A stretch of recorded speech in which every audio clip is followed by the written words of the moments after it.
Alright guys, in today's video I'm joined by former academic economist and now citizen journalist and all-round troublemaker for the establishment, Fiona Marie Flanagan. Fiona, how's it going? It's going okay, Dave. Very nice to be here. Thank you for having me. Excellent. Well, Fiona has done fantastic research, in-depth investigations on Rowan Croft's channel, Gran Torino, and they do a lot of they link up quite a lot on his platform, and you can follow Fiona over on Twitter, which is at Fiona M Flanagan 1. I'll include that linked so you can see what she's up to over there. But she's done a lot of very good work on the topic of Agenda 21, Agenda 2030, the UN, Sustainable Development Goals, things like that, and also this entire manufactured crisis we're currently living through globally, and who the key players are and everything else, and where we're ultimately leading to. There may be a few black pills delivered along the way in this discussion. That's okay. We want people to be armed with absolutely as much information as possible, and only then can we begin to dish out the white pills and find a way out of this and begin to, I suppose, dig our way through what they have planned for us. But Fiona, I'm going to start off by talking about how we've just suddenly moved into this second phase of this. So we had the stay indoors lockdown because of the virus situation, and then suddenly we had what appears to be the emergence of this race war narrative. And so obviously this is completely contradictory, the messages coming from the media now. And it was something that there's a very good doctor who I think is worth mentioning, Vernon Coleman. And he talked about if you have a confused and bewildered populace, if you confuse and bewilder people at the same time that you're frightening them, that you can unsettle them and create an anxious and obedient population. And so we're told no businesses can open, but apparently businesses can be bloody looted at this point. As we've seen in the United States, we had 2,000 people take to the streets in Dublin. And I think Matt Walsh over on Daily Wire summed this up pretty well. Is it Matt Walsh on Daily Wire? Well, Matt Walsh, anyway, he summed this up very well. He says, "You weren't allowed to go to church for the last 3 months, but apparently you could have gotten together for a dance party." And he has this video of these people out dancing with masks. Well, as long as you have the right politics, of course. And there was two very heartbreaking tweets underneath that. One was Rhode Island Redneck says, "I wasn't allowed to be with my father, but as he died alone in a nursing home, nor was I allowed to give him a funeral. I've never been this angry in my life." And then a person below that, Ziomara, writes, "My dad died a few months ago and I stopped visiting my poor widowed mother because of the fear of COVID. She lost her husband, her family, friends, visits. Her beloved church closed, so 3 months after my dad's death, she suffered a mild heart attack. She survived, but I'm infuriated." It's baffling, but I do think that part of this, Fiona, part of the control measure is to keep people off balance so that they're gaslighted, they're questioning their own sanity and all of this. Hold on a second, you said we couldn't do this, but other people are doing that, and we're supposed to stay indoors. And it brought me back to Harry Vox 2014 when he talked about the Rockefeller lockstep document, and when they projected this narrative that we're going to have this, this virus that we expected to come along. They thought it was going to happen in 2012, but at the end of it, they talk about how it would bring about this world of tighter top-down control, surveillance, all these things that we give up more of our freedom for supposed security and safety and stability. And one of the things he mentions in that video that he was talking about, again, that was 2014, is curfews. And that's when it dawned on me. And I said this to you last night, that's what I think this is about.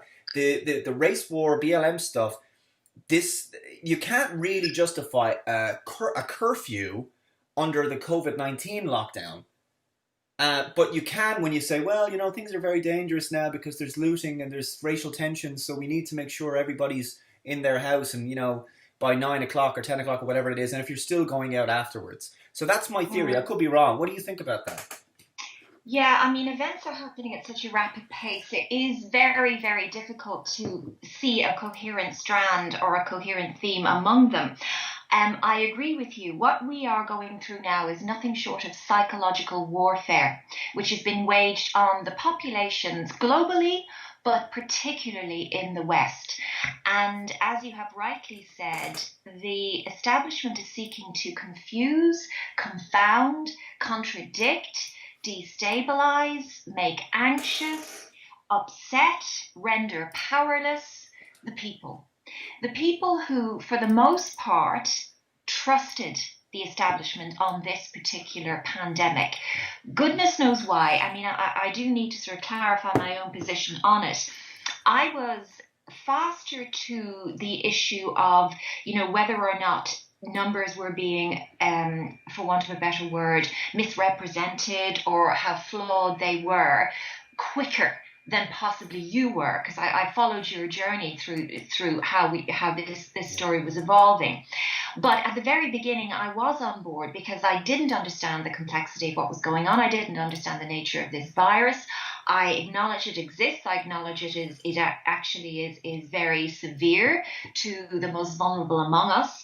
But very quickly, for me anyway, and I'm not sort of saying, oh, I'm great and you're not. No, but I could see the flaws. I was more ready for the narrative on that to break down in terms of the data. But I'm talking about the people who did trust this, who have lost their jobs, who have stayed inside, who have made the most horrendous sacrifices over the last 3 months in order to do what they believe was the right thing.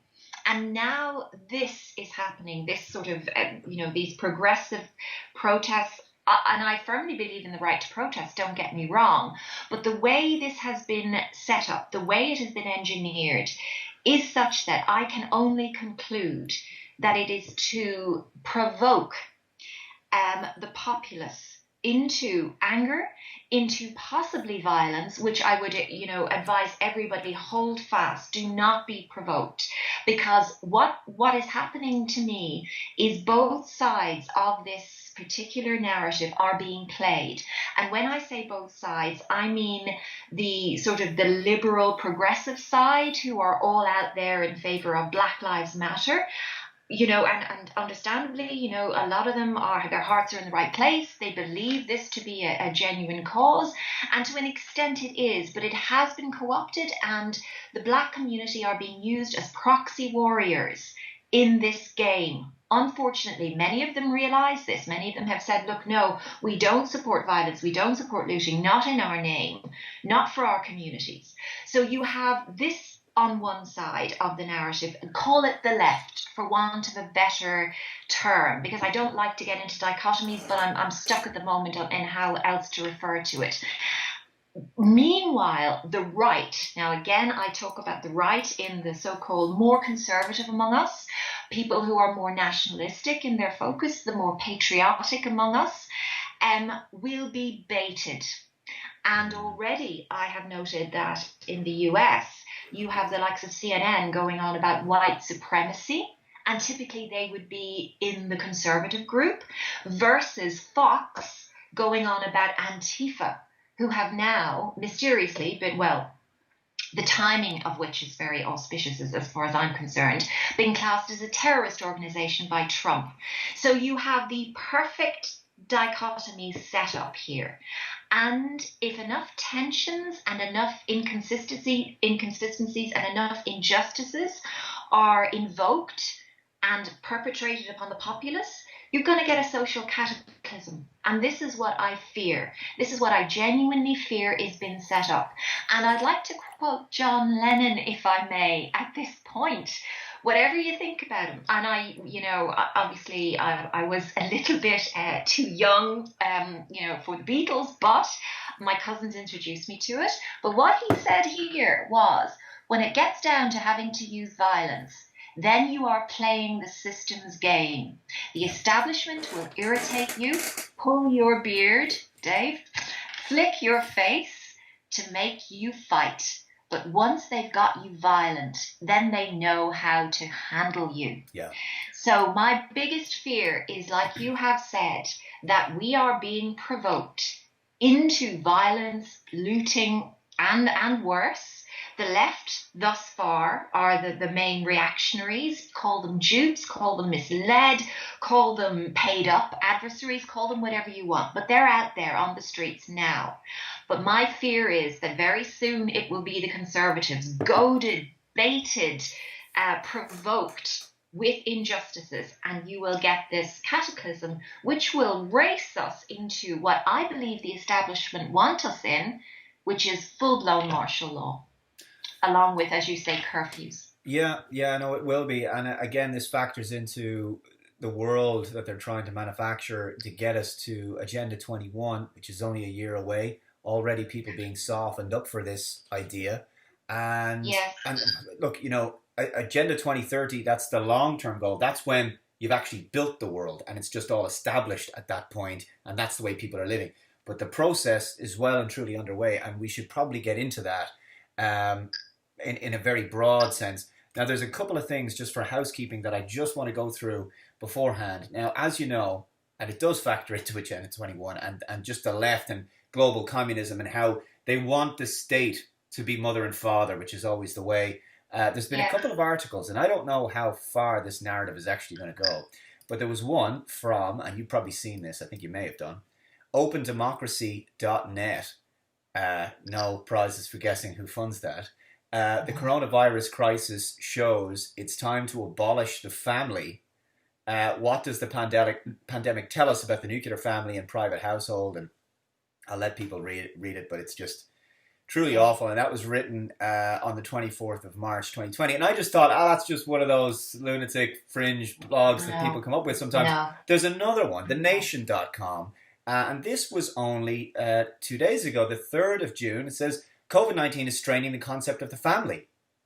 Let's break it, right? Let's break it. The care and love we extend to one another can no longer be confined to house-sized pockets. Again, giving up individual rights for the collective rights, and likewise breaking the family because you're an atomized individual, and so therefore you are protected by, you're actually just part of this massive group, and that group is then controlled by the state. But ultimately, we're all, you know, in other words, you've no other human being that you're not supposed to have another human being that you can rely on, right? You're supposed to rely purely on the state. So I don't know how far. I mean, a lot of that stuff, you look at it and you see the responses, and I mean, people are just calling out for what it is. It's just absolutely ludicrous.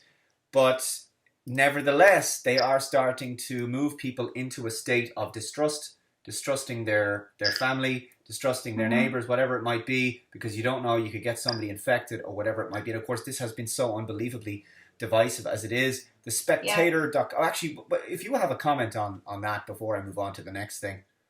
It doesn't surprise me one bit for you to refer to those two articles, because many of your viewers will be aware as well that the attack on the family has been relentless, especially in recent years. And if you, as you have said, the fundamental sort of system, if you like, or philosophy of the Agenda 21, Agenda 2030, call it the New World Order, call it whatever you want, is communism. That is fundamental. Now, collectivism is part of communism, so it wouldn't be communist in the strictest sense as you would look at the history books and see sort of Leninism or Stalinism. No, not like that. It's more of a collectivism along with a crony capitalism, which will dictate play, or is planned to dictate play in the future. And remember, communism takes many guises, many shapes and forms en route to the ultimate end game. So we in the West have been completely duped into thinking communism died, or was sort of defeated with the collapse of the Berlin Wall and the collapse of the USSR. It wasn't.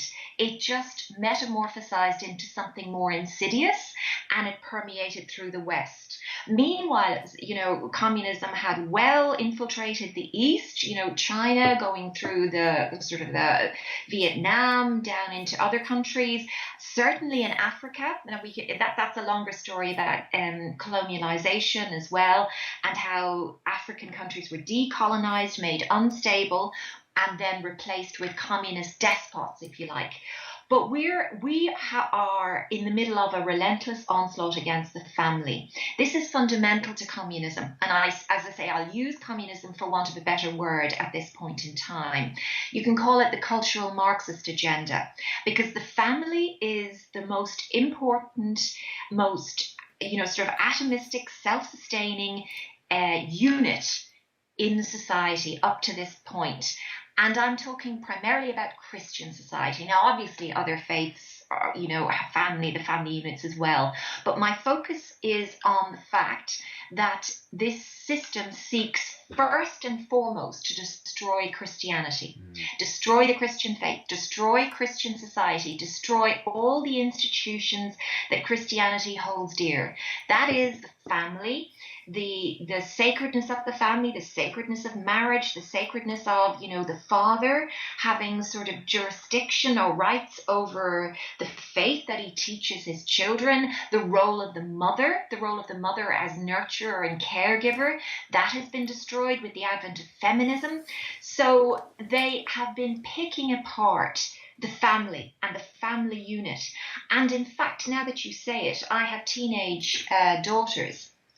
And because they see what's going on, they look at the world and they say to me, Mum, I don't know if I even want to have children. Why would I want to bring children into this kind of a world?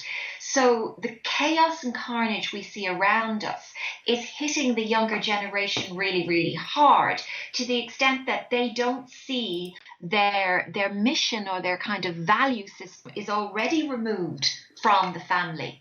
So I would consider myself the older generation. And to be honest, I had a conversation with a professor who's also of my generation. And we were both surprised that this has come to pass now, because I thought they'd want to get rid of the likes of me so that they would have the next generation and they would be ripe for moving into this new system, because they have been what do you call it? Brainwashed, indoctrinated. Let's call it what it is. Not to value what traditional Christianity held dear. Yeah. So yes, Dave, to get back to your point, it will be picked apart again and again, because as Hillary Clinton has said, she was advocating this communitarianism. It takes a village. Pope Francis has also referred to, and he is a very, very much New Age, pantheistic advocate, very little traditional Christianity or traditional Catholicism in what Pope Francis said. He also said that a village needs to be used to bring up a child. Yeah. So they will pick apart the family. And already, do you really need, do you need a traditional mum and dad to give birth to a child anymore? We've seen this in the redefinition of the family in our constitution, that it wasn't just that they brought in gay marriage, but they actually redefined the concept of marriage itself. But that's something else we'll discuss, I'm sure, in the future. There is, however, we'll get to some good news before we get into NWO, and that is the Lancet. It's actually, you know what, it would be kind of humorous if it wasn't for the fact that the consequences of holding back on hydroxychloroquine and what's been done, it has been so damaging. But I did say on social media, very positive news, Association of American Physicians and Surgeons are filing a lawsuit against the FDA for interfering with the availability of hydroxychloroquine for use by doctors and their patients. I'll include links and sources so people can check this out. In addition to that, there was a particular article, if I should be more prepared. So this was ahrp.org. Lancet published a fraudulent study. Editor calls it Department of Error. And it's just kind of unbelievable. But there is a piece in here that is worth mentioning, which is that Sugarsphere, the company that provided the database for studies published by two of the world's leading medical journals, The Lancet and the New England Journal of Medicine, based on Sugarsphere data. The studies were co-authored the hydroxychloroquine studies. Sugarsphere employees have little or no data or scientific background, it says. An employee listed as a science editor appears to be a science fiction author and fantasy artist. Another employee listed as a marketing executive is an adult model and events hostess. Until Monday, the Get in Touch link on Sugarsphere's homepage directed to a WordPress template for a cryptocurrency website, raising questions about how hospitals could easily contact the company to join its database. It just goes on, but what's happened, and I don't know whether this is just to save face, the hailstones coming down out here, but what's happened, and Zero Hedge has this article, is that the World Health Organization says that they will resume hydroxychloroquine trials after Lancet cautions over dodgy study. So there's a lot to this, actually, and I will be getting into it again in the future, but it is most definitely vindication for Professor Dolores Cahill at this point, I think. Yes, complete. I'm delighted to hear that. I mean, based on her experience and the data and the research and the studies she has access to, it is almost criminal that hydroxychloroquine is being challenged in this way. Yeah. You know, you and I probably understand why they have declined to use it as a prophylactic or even a preventative or even as a standardized treatment if someone did present with more severe COVID-19 in a hospital ICU setting. But as Dolores has said, there is no need for that for the vast majority of cases if hydroxychloroquine was appropriately administered at the appropriate juncture when the patient presented with these symptoms, or even for the most vulnerable as a preventative measure. I am absolutely shocked. But as you and I know, well, we believe the agenda is complete and utter vaccination. So the vaccination protocol seems to be the only game in town. And what concerned me this week, I'll throw this in. I'm delighted to hear this, but I'm quite skeptical about most things connected with the World Health Organization, as I'm sure you can imagine. Oh, I'm sure they're going to use this as an opportunity to go, okay, fine, we'll try and debunk it again, in a sense. Yes, that's what I fear. I fear they will just sort of gather the wagons or circle the wagons or try and come up with something, or events may unfold, or the vaccine may be made available sooner than they can actually get the hydroxychloroquine study together. So they say, oh, hey, well, let's go with the vaccine. And of course, what's his name, Dr. Fauci has come out this week and said, oh, well, you know, we even with the vaccine, it may not give us long-term immunity from COVID-19. CNBC article, Dr. Anthony Fauci says there's a chance coronavirus vaccine may not provide immunity for very long, which translates to you're going to need to keep getting this booster shot because apparently on the 31st of December 2019, as soon as it hit midnight on the 1st of January 2020, our immune systems just suddenly stopped working very well. To work. Yep, ceased to work. So yes, it just, I mean, I almost laughed. I would laugh at this a lot more if it actually wasn't so dire and so serious what these people are doing.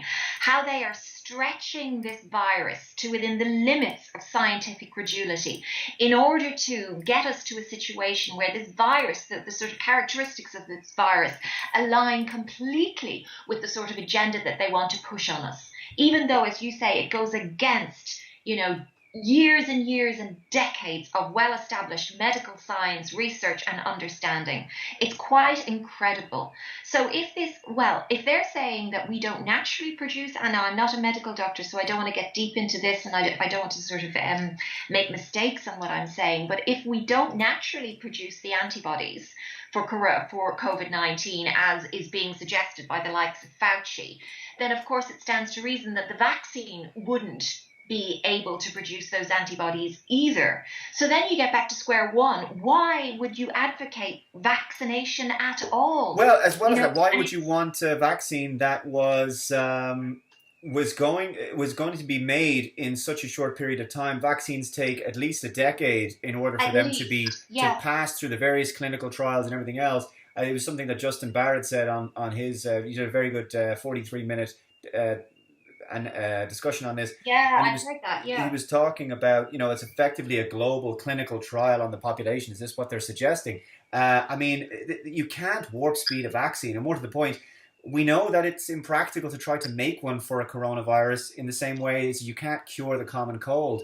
So people have forgotten. Like they've said, Dolores Cahill came out and said you've got immunity for life, and actually I was taken in by the nonsense as well that people have. As if we'd forgotten this fact that when you get a virus and you overcome it, you're immune for life. Yeah, you can get the flu again, and you can get it, but it's a different flu. It's not the same one. Yeah. So this should have been something that we shouldn't have forgotten, and it was like, oh yeah, it just made so much sense when she said it. So in a way, we're walking. I think what they're counting on, Fiona, is just collective ignorance and just a dumbing down of the intellect so that we're just so fearful that we just don't even, the population just becomes stupid. Like, well, of course we have to take the vaccine because, do you even know why? Do you know what's in it? Do you know who's behind it? If you have to take a vaccine for something that only kills to the same fatality rate or close enough to the fatality rate of the seasonal influenza, which is what the new studies have shown us, then you're kind of going, why would you take it? Right? Why would everybody have to take it? And they're talking about effectively saying, as they did in the pledging, the EU pledging roundtable they did with all of the world leaders. They said, "Leave no one behind" is the phrase, which is another way of saying mandatory. Yes, yes. Or in the communitarian style, they will punish the majority if the minority decline. Yeah. So you know how Holohan has come out and said today, or my understanding is, based on the protests we had in Dublin, which, violated every sort of lockdown guideline or rule, whatever you want to call them. Our sort of, what's his name, chief medical officer comes out and says, well, if people start to get COVID-19 as a result of this violation of the lockdown, you're all locked down again. The whole community, the whole country will go into lockdown again. So again, this is the punishing the many for the few, but again, what it will also be on the flip side is it will make the few, if they don't take the virus, be society's parasite, or the sort of if they don't take the vaccine. On them. Sorry, if they don't take the vaccine. The vaccine. Exactly. And so it'll be a case, and I think this is what you'll see. As the months go on, it'll be like the economy is crashed and everyone's out of work and we're running out of money, we're running out of welfare, what do we do? And this is what the media will run with, and they'll bring on the talking heads, and then they'll say, well, we're working very hard and these companies are going to have the vaccine, we should have this, and you'll see this ratcheting up, and then it'll be like, okay, we've got the vaccine, we've got to make sure that everybody gets it because our tourist industry's collapsed and people need to be able to come in and out and have free movement, and businesses need to be able to come in and out of it. All these big pharma companies and enterprise needs to be able to have free movement of people. And it'll just be a case of we can't continue unless everybody. They use the word solidarity, right? The word solidarity means groupthink. It'll be brotherhood. It'll be oneness. It'll be togetherness. It'll be all these new age collectivism nonsense that we'll all be suckered into. And this sort of leads back to where we are now. In fact, the sort of the possibility or the potential curfew that may be in our very near future as a result of, violence or riots. We have to see how it plays out in Ireland. We can't say for sure how far they're going to push this. But what I believe, because there is a lot of pushback against this vaccine, and there are actually people, if you even go into Bill Gates' threads, or if you look on some newspapers, when they put up talks about the vaccine, and you go into the comments. I do that just to see what the public opinion is, trolls and agents notwithstanding. I get the sense that there is a pushback against this to a certain extent. So what may have to happen is, to get us to accept it, they will have to reduce us to a situation of complete desperation. Where we have food shortages, where we are potentially under curfew, where we are potentially under martial law, where, the situation, and I don't wish to be too despairing or, playing bad news, but we really got to factor in all possibilities here. You got to know, this is no game playing. They are pushing ahead for their new system. And my take is that they are deranged enough to do anything to get us to the point of complete submission. Well, we would be remiss if we didn't actually notify the public of emerging narratives, whether it was around calls for cashless society, which has been ratcheted up over the last while, the new norm, all these things. But we will, maybe that's a good lead in to the New World Order and the research that you've done, Fiona, because I've got a lot of articles now building up more and more about, so one, for example, Bloomberg, every single worker has COVID at one US farm on eve of harvest. I've got another one here from foodsafetynews.com. From meat to fruits and vegetables, the fight to prevent food shortages moves on. That's from May 22nd. PBS.org had a piece there, May 3rd, which was meat plant closures trickle down to grain production. There was another one, which was from Bullet Line, which is from the 3rd of June, since a few days ago, stem cell artificial meat market to witness huge growth by 2025. Wow. So some type of food is declining, and another type of food, which is not real food, I wouldn't touch it with a barge pole. But this is why we've been seeing the same, focusing on leading players are Beyond Meat, Impossible Foods, Memphis Meats, Boca Foods, Kellogg's, Morningstar, and then the other article I had, which was RTE, close to home here now. Why has the meat industry been hit so hard by COVID-19? Let me think. I can think of a video where Bill Gates was talking about how he was going to make so much money out of his artificial lab-grown meat. Lab-produced meat, yes. I mean, yeah. This is how you get bugs on the menu, by the way. The last few years, we've been seeing articles. I've covered this extensively last year, which is the ratcheting up of, you know, it was under climate change, because all these things are interconnected. And they said, could the coffee is now kicking in, Fiona. The mouth is going faster than the brain. I'm just saying words. They were saying things like, could bugs be the future to reducing our carbon footprint, because to reduce farming and animals and that kind of thing. And so they talked about bug patties and bug burgers and everything else. And then also plant-based, which is just loaded with soy. You don't want to touch that, especially if you're a man. And then, of course, then the other one, which is the lab-grown stuff, which is absolutely grotesque. So yes, he who controls the food supply, and of course, all you got to do is create this artificial crisis where, well, the food plants have got to close, and then, of course, Amazon doesn't. The big factories and warehouses from these companies, no, don't. They're actually doing really well through this. Amazon are hiring. You know, this is, so if you have any money at all, or if you're looking to invest it, just think about those companies. There are certain companies of strategic importance to the what you call it, the New World Order, Agenda 21. They're actually doing quite well, which is really remarkable. But all of the things you say, because you're piecing them together, it is like a jigsaw puzzle. Yeah. Because if you didn't understand, or you weren't aware of Agenda 21, 2030, I'll use them interchangeably, you would see these and you'd think they're quite disparate. You just wouldn't be able to connect. And so why are we talking about meat on the one hand, and why are we talking about bugs on the other? But actually, it is all completely coherent. And a blueprint, my understanding is that from the United Nations, because the United Nations is the main global institution whose mandate has always been to bring about global governance. It has always been the engine to do that they issue blueprints to their member countries, and most countries on the planet are members of the United Nations at this stage, that those blueprints need to be carried out within certain timeframes. Now, obviously, within each country, its political and economic system is sort of unique in the sense that it would have to go through different sort of hurdles or checks and balances in order to push this agenda through. But what you're all going to see are common themes emerging on the climate change mitigation strategies that are coming typically from the green parties within your countries. And along those lines, we'll be encouraging us to move off meat, encouraging us to stop dairy farming. The cows are producing methane. I mean, I've never heard. Part of the reason I got into this was I was what you would call a climate realist. Now, I have to say, I might segue off a little bit, Dave, to come back to this, but it's important for me to kind of give a context on where I'm coming from. I actually bought all this when I was an academic economist, and you can understand that, number one, I had to, but number two, I genuinely did. And it wasn't until I started to dig deeper, and this was outside of academia, this was my own time, to dig deeper into the banking system, the network of central banks, how money is created as debt, how the locus of control goes up into the Bank of International Settlements.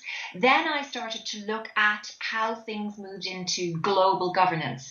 And the United Nations was the key institution that I focused on understanding how it came to be, what its mandate was, what its constitution was based upon, how all its little, I think of them as NGOs, all the, the UNESCO, the World Health Organization, World Economic Forum, all the sort of offshoot organizations or institutions that are connected to the UN, the IPCC being one of them. But fundamentally, their sort of ethos is communist. Their value system is communist. The blueprint was drawn up by Lenin, expanded by Stalin for the United Nations, and sort of ratified by Khrushchev. So we are talking about communist ideology here.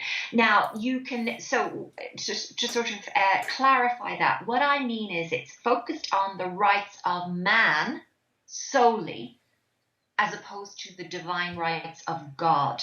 So everything is man-centered.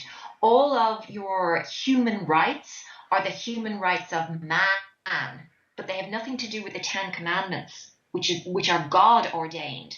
So therefore, the rights of the unborn are not considered in the Human Rights Charter of the United Nations. That's it. If you believe that your rights are given to you by man, they can be taken away by a man, and that is that's the ultimate purpose there, which is that there's nothing above the UN or the Court of Human Rights or whatever it will be. Yeah. We are all material entities. We serve no other purpose than to produce and consume. We have no other divine purpose, or, there's nothing beyond death. So therefore, the state, the communist UN, can take full responsibility for what we do for our health and so-called safety, and for surveilling us. Because the state then becomes God. And because we're just I'm being quite blunt about it, but because we are no different to animals in the sense that, what are we?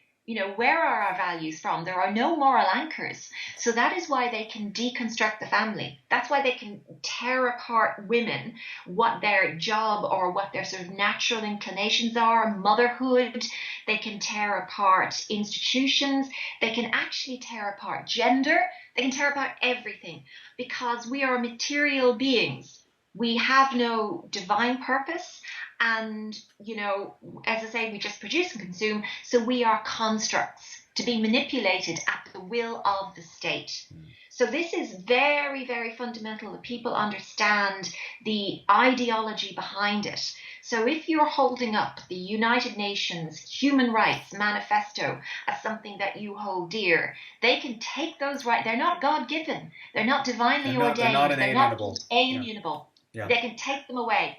So the mandate for this institution was always global governance. And as you point out, sorry to interrupt, but we've mentioned Agenda 21, Agenda 2030.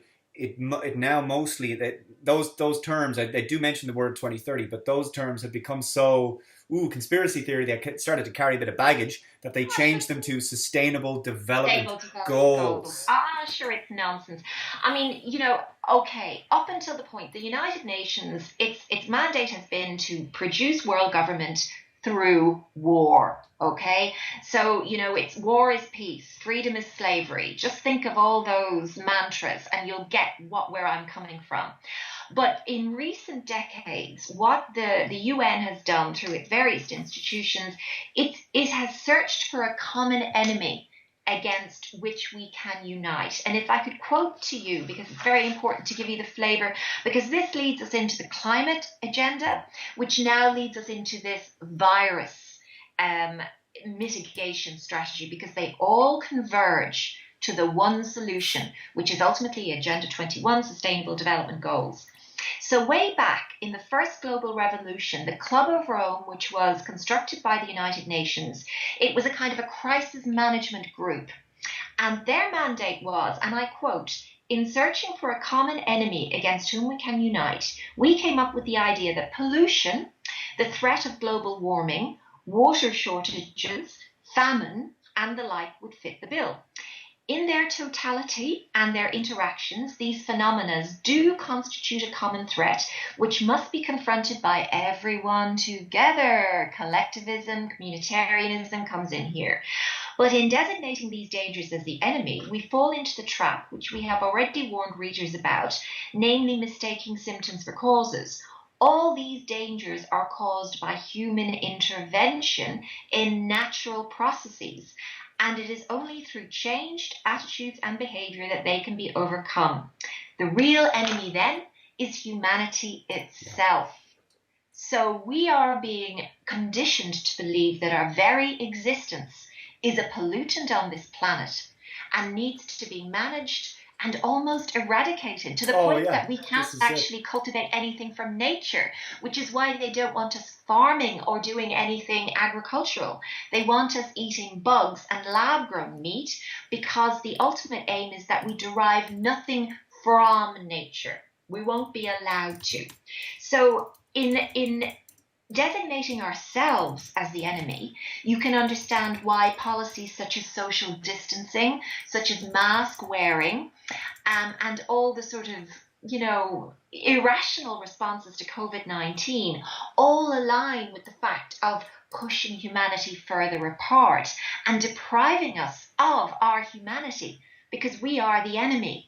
So therefore, we're going to regard ourselves as the enemy. We're pollutants. We're transmitting diseases. We're going to regard other human beings, our friends, our family, our loved ones, as the enemy as well.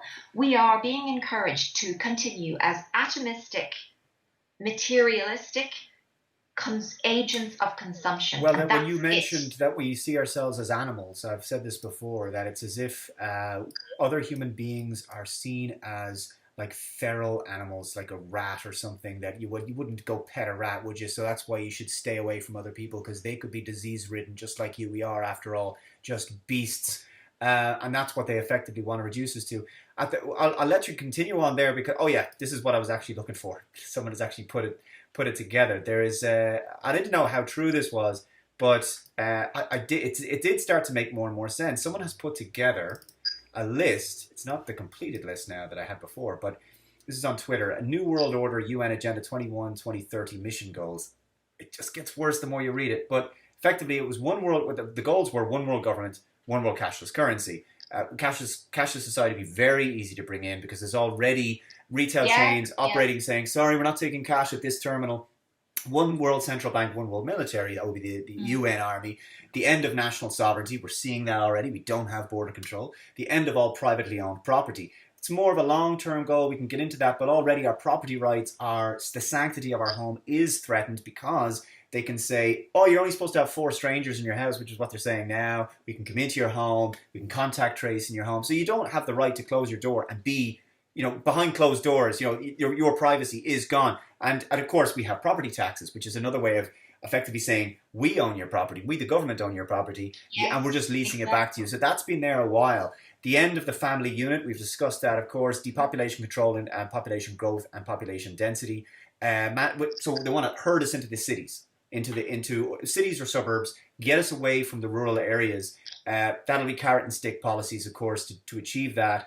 As well as that, when you say, I want to grow my own vegetables, no, you've got a license, because you disturb do you have a license for farming? Yeah. You disturb the soil, The right? ecosystem, yes. Yes, they talk about biodiversity. The classic image that the left has always used environmentalism, and they've always used this propaganda of sustainability and the environment, all these green, colourful, kind of happy, clappy kind of phrases. And the classic one is the little girl standing in a field, cupping her hands with some soil and a flower coming out of it. And it's like, who could argue against this? This is wonderful. Don't we want to protect the environment? They want to keep the environment for themselves. And I described this to you last night. It came to me. It was like, the world was previously a football that we all got to play with. And now it's more like, no. Sorry, that's an ornament now. And it's to be put on the shelf and polished and kept away from people, because they'll only smash it and break it. And we're supposed to just look. This is why they're happy for people to die in lockdown. So as long as you're away from the beaches, I mean, imagine, we've accepted the social distancing outside, Fiona. It's insane. Yes, As if it the is environment is like insane. some sort of vulture that's going to, the virus is like a vulture that's going to come down, swoop in and just attack you or something. But so go ahead. Yeah, sorry, I just wanted to say on the virus, now, it's amazing how much all the policies that they were trying to implement and put in place to deal with the climate agenda and the sustainable development goals completely align with the policies that they're implementing to deal with this virus. Is to me, isn't that incredible? Because we have another common enemy to unite us, which is this invisible enemy now. So we're the enemy too, but we have this invisible enemy, and I believe that the likes of Bill Gates, although why he's there is beyond me, but he will have us in a permanent lockdown situation. And I wouldn't be surprised if, even if we did, let's just hypothesize, speculate, even if we did take the vaccine, because the vaccine is not going to give us immunity for long, we've been told. So therefore, there's no justification for taking us out of lockdown at all. Well, airport security. You have your perma lockdown. Yeah, airport security never went back to normal. The purpose I need to tell people is the lockdown is not supposed to end. What's supposed to change is that restrictions will just be ratcheted up and down as they like. So sometimes, some months and some periods or some seasons, there will be more restrictions than other times, depending on how angry the virus or the economy or the terrorism or the environment is. Or how well behaved you are. Yeah. And I just want to put out my take on the measures. Now, I don't know, just some of your listeners in different countries have different parameters that they've been given. But I wondered, where did they get the 2 kilometres and the 5 kilometres from? Because obviously we were only allowed out of our houses once a day, unless it was anyway, you know the drill. And first we were restricted to 2 kilometres, and then it was sort of relaxed to 5. And I was thinking, why these numbers? Where have they come from? Where have they plucked them from? And then it dawned on me, and I have to give credit to someone on a Twitter feed who put this thought in my mind. When they have us all in our urban habitation zones, all driving, if we are lucky enough to own any, our electric vehicles, then they will be set to 2 kilometre and 5 kilometre radius restrictions. So I believe what they've been in effect getting us used to is living and existing and subsisting within those boundaries, because fundamentally that's what will happen to us. We won't have access to the beaches. We won't have access to the natural world or the natural wonders or the natural environment around us. You can see that in the US, they have a map already of what will be restricted and what won't. Ireland just possibly hasn't got one yet, or if it has, it's not showing it to us. Well, in a sense, we already have. I covered this in the video I did about the emerging prison planet, which mentioned the zoning. The zoning system for planning and for getting a mortgage down the country. There are certain zones in rural areas where you just the banks won't lend you there. The money. So it's to try to get people away from trying to buy a house down the country. Yeah. Yeah. So I mean, there is a hypothesis. There's a theory for you, and on the one hand, on the 2K and the 5K, and also I do believe, the more I read, for what my opinion is worth to you, that the 6 feet social distancing is to facilitate more effective mass surveillance on us. That's just, again, my view. A lot of people come back and say, oh no, it's so sophisticated, they don't need you to be apart from other people in order to track you. But I say they're going to make it, this, us being apart from each other makes it much easier. As well as the fact that it stops us engaging and, having proper human relations. And of course it makes us sicker because we aren't trading useful, healthy bacteria and diseases the way we normally would. I just want to pass just a couple more things. So the mandatory multiple vaccines is on the agenda. Universal basic income. A couple of countries have already talked about this: Canada, Spain, and so forth. Microchip society for purchasing, travel, tracking, and controlling. So your beast system. Implementation of a world social credit system like China. Again, Rockefeller praises China in that document. Their near hermetic sealing off of the country. That's precisely what happened during this crisis. Oh yeah. China is the model. You've said it, I'm sure. It is indeed. Of where we're heading. Trillions of appliances hooked into 5G monitoring systems, Internet of Things. Now, when I did that video on the emerging prison planet, I included a clip from the Wall Street Journal, and there was it was one particular Chinese city where the people are just tagged and traced and checked, and the police check your phone on a daily basis, several times a day. You're going through metal detectors, scanners, body scanners, and life outside is a nuisance. That's what they want to do. So they want to make our lives dangerous because there's race war and there's violence. They want to make it painful because there's sure, look, you have to queue for everything. You have to queue for going to the Aldi or the Tesco or going to Woody's. You have to queue for going anywhere, to any shop or any public building. Then you have to use your app, of course. We know V Health are working on that. So you're going to check whether you're healthy. You'll get a green for a pass and all this kind of stuff. So you're constantly going to be checked. And what one Chinese man said, and this was 2017, he said that it makes me not want to go out. I just want to stay in. And that's the other thing.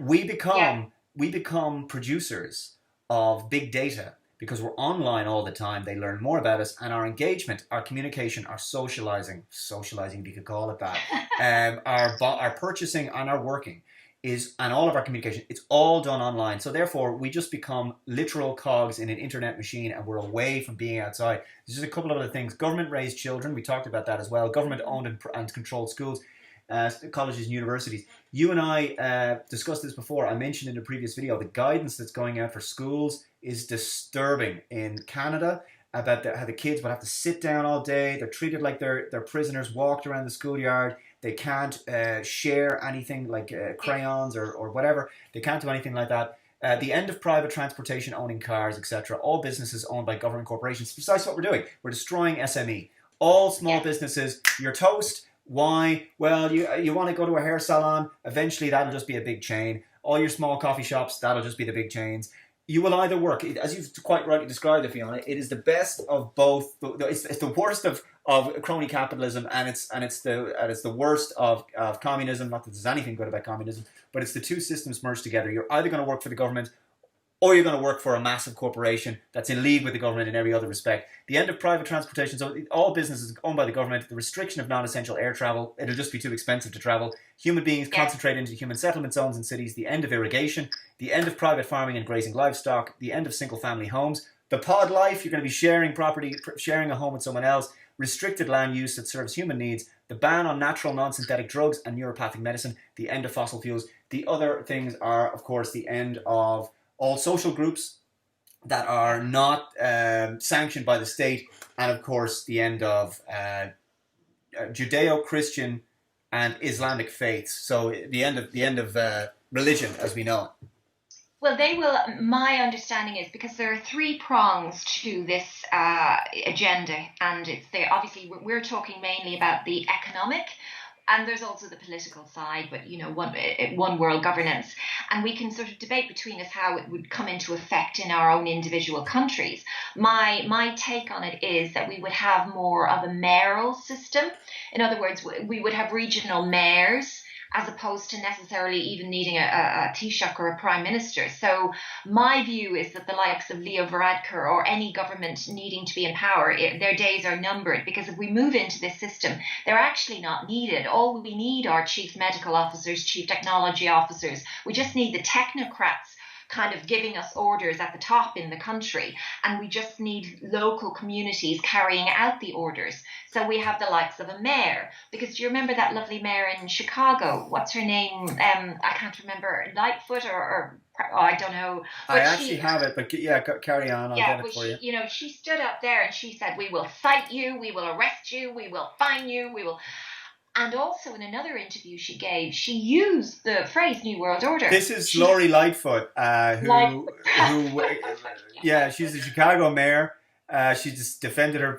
What was the article? I have it for the Daily Mail here. But she said that she would have people who have full allegiance to the New World Order. I have the clip. So she says Chicago Mayor Lori Lightfoot, who told City that getting your roots done is not essential amid lockdown, defends her decision to have one saying she needed because she's in the public eye, so she went out and got a haircut. Go find it. She said it because I took note, and I thought, excuse me, that's when I thought to myself, gosh, actually, she would be, that sort of person would be the typical person to run a district or run a region. And, even in Ireland, there has been talk about having a mayor in Cork, for example. So I'm just saying, my theory, such as it is it wouldn't surprise me if that's the kind of organisation we have. But you're quite right. We will either work for the technocracy, the big multinational corporations that will survive, and you can kind of take your pick on who they are going to be already. We see it. We see it in the banking system. We see it in pharma. We see it in tech. So yes, they will still exist and subsist. Airlines, such as they are needed, I don't know how they're going to evolve. But then you will have governance, and I call it governance as opposed to government because we've global government. But the rest of us won't have jobs because AI is going to take over most of what we do anyway. That's the fourth industrial revolution. 80% of jobs will be automated. Yeah. So the reason we will be sitting in our pods, in our shared pods, with getting universal basic income, which will barely afford us a calorific content, because I heard if you go on to, I don't know, have any of you gone onto the World Economic Forum? And I don't even think you need to log in or sign in now, but I signed in, and it takes you to that web, that spider's web of planning that went live very shortly after COVID-19 was declared a pandemic. Absolutely incredible level of detail. And my understanding is that was 50 years in being put together, because it's a live system. So it's been constantly updated now. But a person who was discussing it with us, I think her name is Celeste Solum, and she was saying that in the end, our government, such as they are, will allocate us a calorie content. So we will, based upon our weight, because obviously at that stage we will be AI'd, we will have hydrogel sensors in our bodies that will be able to pick up on our heart rate, our cholesterol, be able to understand our blood composition, be able to report that to apps. Then we will be alerted, oh, you need to retake your medicine, oh, your temperature's a bit high, oh, you need to go home and quarantine, etc. So she was saying that based upon all these biometric data and other health data that will be gatherable because of artificial intelligence and how technology is moving, we will get calories allocated to us. And you can be sure that we will be calorie deficient. They'll make sure that we're basically malnourished. Correct. That's what she said now. And because I knew that that's what the plan would be based upon the Sustainable Development Goals. But naturally, I agree with you. This is our hypothesis, that we would be deficient, because they would be allocating us protein, carbohydrates, and we would have that constituted insect protein or that lab-generated protein. And that's what we would have to use our universal basic income to pay for. We will not be able to afford healthcare the way we understand it now. Yeah. Everything would be online AI in any case.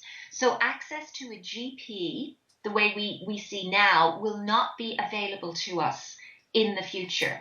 Yeah. So therefore, diseases or illnesses that we get, I mean, obviously that everyone will know everything about it, but we won't be able to, even if we could get diagnostics, we won't be able to afford the medication, because my understanding, now I could be wrong, but my understanding is that medicine, the normal antibiotics that we have, that we get on a regular basis if we need them, they will be priced out of our ability to pay.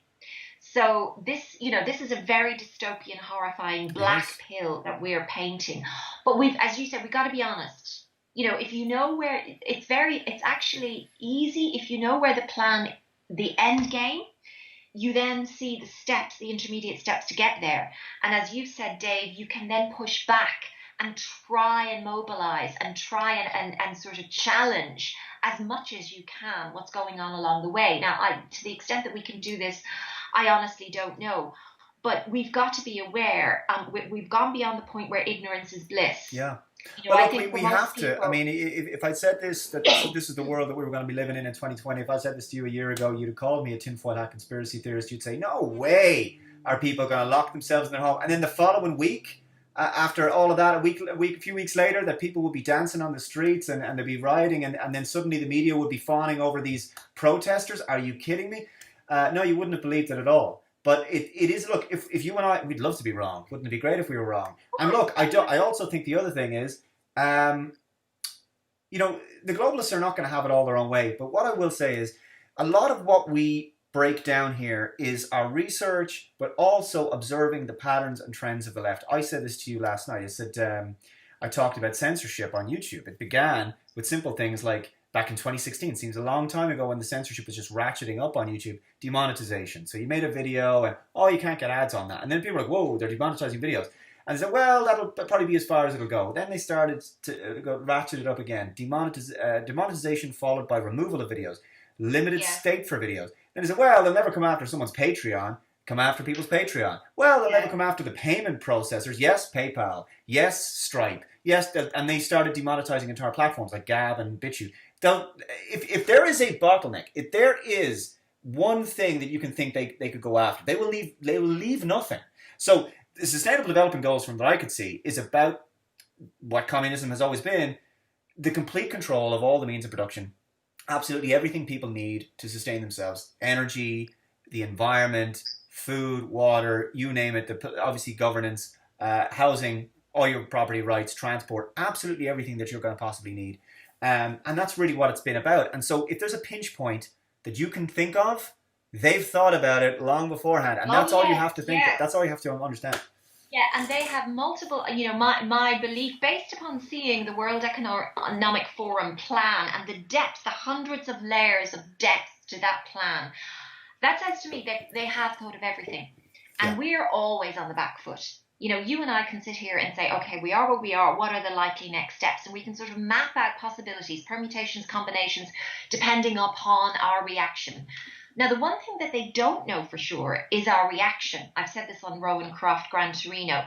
And I've oscillated between whether they've just sort of, they're absolutely unbelieving that we've been so compliant thus far in doing everything they've asked us to do. And on the other hand, when the COVID-19 story was unraveling in terms of its fatality rates, when, mainstream, the CDC, everyone was it was very, very difficult to deny the way deaths were allocated, etc. So my contention was, gosh, is the COVID story unraveling? And they would have had to have brought in a phase 2 pretty rapidly in order to keep us in this heightened state of anxiety. Well, you made me think therefore, there. You riots step in now. We Yes. have this incident and the looting and the riots. So we've gone from one state of emergency now almost to another. And the end outcome is the same. I agree, curfew, martial law. That's what they want. And in fact, they want us to call for it ourselves. Yeah. They want us to say, we want you to save us, military. Come and police our streets, police our food lines, give us permission to leave our homes.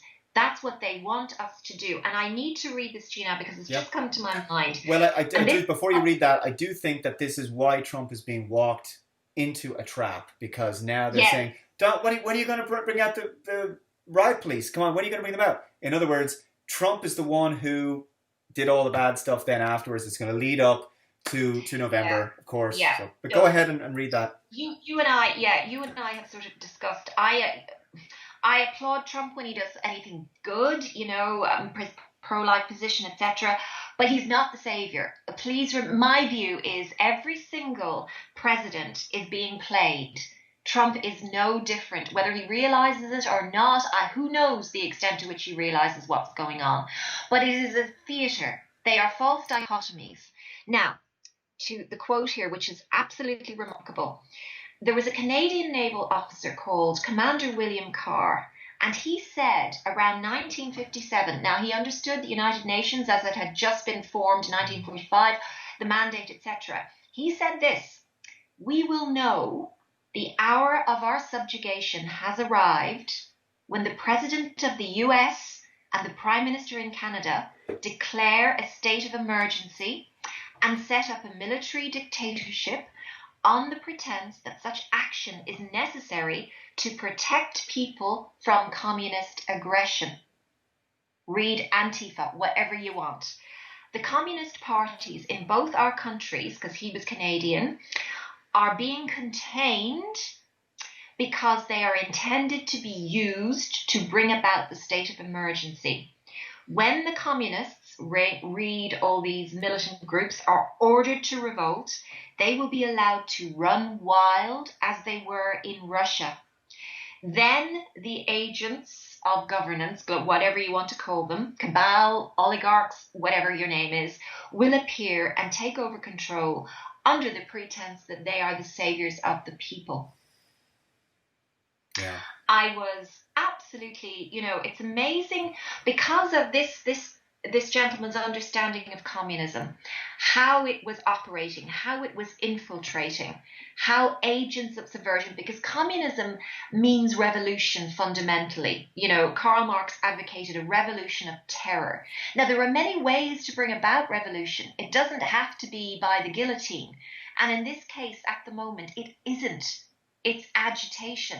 It's fomenting wars and disharmony, civil unrest, all of the things that are happening now. So I just say to you, be very cognizant that this communist agents of aggression, they happened in the province of Quebec. If you go to Amazing Polly, she has explained what happened in her past and how she was an Anglo and how difficult it was for them there at that time. I was fascinated to listen to her story. But this is a tried and tested method of destabilization. Yeah. Hashtag just saying. And look, it seems to be incredibly effective thus far. We haven't learned anything from history, that inevitably people are always coerced through fake crisis to sacrifice freedom for security, and the people who tell us that they have all the answers. I mean, I can't understand it.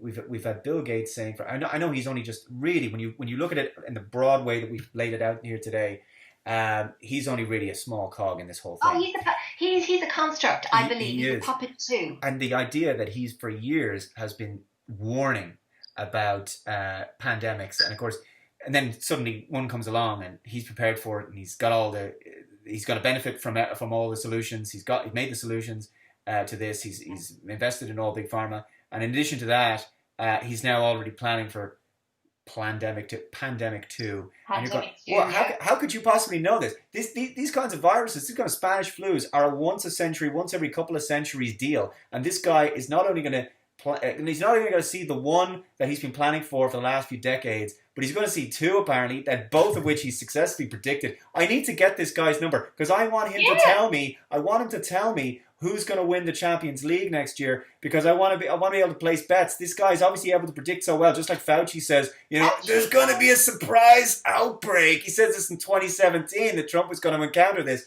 Well, these guys are they? If they've got a crystal ball, they're able to predict the future with such level of accuracy. I mean, Mystic Meg wouldn't be in it. I mean, this is incredible how they can predict the future. Yeah, they're amazing men. We're so lucky to have them. Well, I tell you what, Fiona, we've steering the ship. We've laid it out there for people, and it's very much an endgame. There are other forces that we can discuss in a future interview, but I think the first thing for people to understand is, I suppose, to try to deliver any kind of a white pill, we do not have to go along. This is if we just simply just said no, that's it. We're not conforming to this. Fear has been such a potent weapon, and this has allowed this spell to be cast on people, where the social distancing, the virus, has almost become more like a superstition at this point. Where is it? What's it at? What's it about? The death toll doesn't make sense, and I'm going to be getting into more of that with Dr. De Bruin this evening, but brilliant! You're interviewing him. Absolutely, yeah. So we're going to get into what's happening in the care homes, because that's a whole other thing. But look, just when you talk about that spider web document, the World Economic Forum, whatever the World Forum, these are threads, and threads can be pulled upon, and the whole thing, the lattice work, can come undone bit by bit. All we can do, and all I do every day, what keeps me going. I'm looking at your work. I'm looking at Rowan's doing amazing. Corbett Report. There's lots of people doing fantastic work, and I'm just thinking, what little wrench can I throw in the machine today? Is it some research that I can do? Is it some videos? Is it sharing things? Is it contacting people and breaking it down for them? That's all ultimately any of us can do. We are up against the most monumental evil that has ever been put on this earth, and really it's so total because the technology is there now for the first time for this to be so complete and utter. However, I do believe that if we win forever, and we're going to have to do a lot of work to raise the consciousness, and I think our window might be short, but we've laid it out for people here now. But what I will say as well, just so people can, and I'll include it on the screen, your Twitter, it's going to be up there. I'm going to put up, so please follow Fiona over on Twitter, where she lays this out for more regular updates. Twitter wars. I'm shadow banned all over the place, guys. Look, yeah, give me a follow. Let me know what you think. Give me your wisdom as well. And Dave, you do fantastic work. So yes, raising awareness, I think, is the key thing, because if only 10% of us know what's going on, I believe that's enough to affect change, real change. So we've got to try and stay. That's why we're here. That's why we've been placed to do this. As you say, there's multiple layers to what's going on. We've kind of just looked at the more sort of economic and political layer, but there are many layers to this onion. of control. But yes, raising awareness, I think, in the first instance, but also then mobilizing peacefully. Yeah. No, Well, we've this is what never you said at the advocated it. start. That's Yeah, what you said at the start, which is that we're being goaded to try to provoke us. yes, We have to stay the course. And look, I'm very inspired by a lot of people in the States, conservative commentators, the UK, America, Canada, they're recognizing this for what they are. Their audiences are not small, and they are putting this out. And the thing is, we just have to remain stalwart.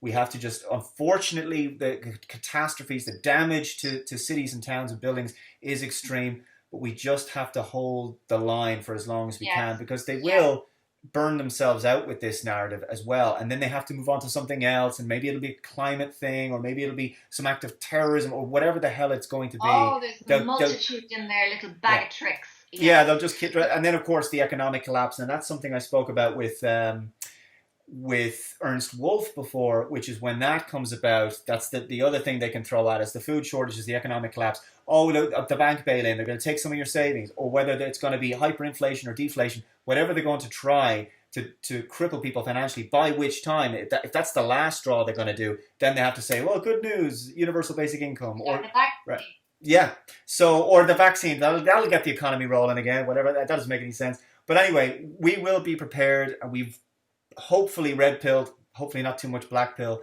people today on this as well. Fiona, thanks so much for being on. It's been a You pleasure. are more than welcome. I'm a great fan of your work, Dave. So keep it up. Keep us educated and informed. Take care. God bless.